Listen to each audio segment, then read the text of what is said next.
nechcem plýtvat časem, vím, že jak svět to zasnem, že bude s náma amen, začíná ranem a končí večerem, naskytne se problém se špatným výkonem, otravným idiotem se špatným výplovem fantazie, vím, že v někom je energie, strategie, komedie, ironie, to ví každý čávo, že pravda vyjde najevo, že lidi porušou, obhajujou zákony, tak dopatří mezi dobré občany, život není dlouhý, dáváš najevo svoje touhy, vede tě k tomu mozek a tvoje nohy, člověk nepatří mezi bohy, někdy víme, že musíme ustoupit, bránit, obhájit, poznat pár seniorit, rodinu založit, někdy jsme vysoko, jindy zase hluboko, někdy jsme blízko, jindy zase daleko, někdy víme, komu se nedaří, koho trapí stáří, koho naštěvu novináři, v každém městě jsou dealeři, kdo chce zapadnout, motory nakopnout, zbavit se pout, hopno spláchnout.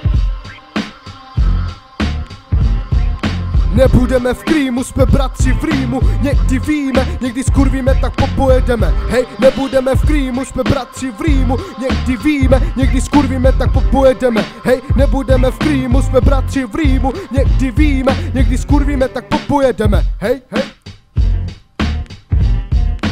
Někdy víme moc, jindy zase málo. O tom tady rapuje Nala Joadan Valo, že život je jako divadlo a s tebou ze strany na stranu jako kývadlo. Pro někoho ráj, pro jinou peklo.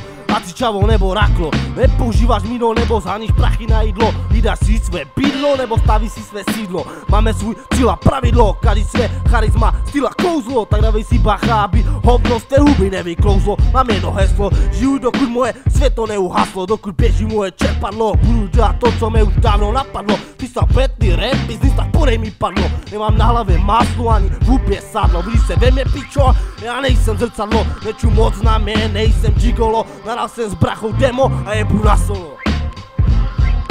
Nebudeme v Krýmu, jsme bratři v Rýmu, někdy víme, někdy skurvíme, tak popojedeme. Hej, nebudeme v Krýmu, jsme bratři v Rýmu, někdy víme, někdy skurvíme, tak popojedeme. Hej, nebudeme v Krýmu, jsme bratři v Rýmu, někdy víme, někdy skurvíme, tak popojedeme. Hej, Street Gypsy!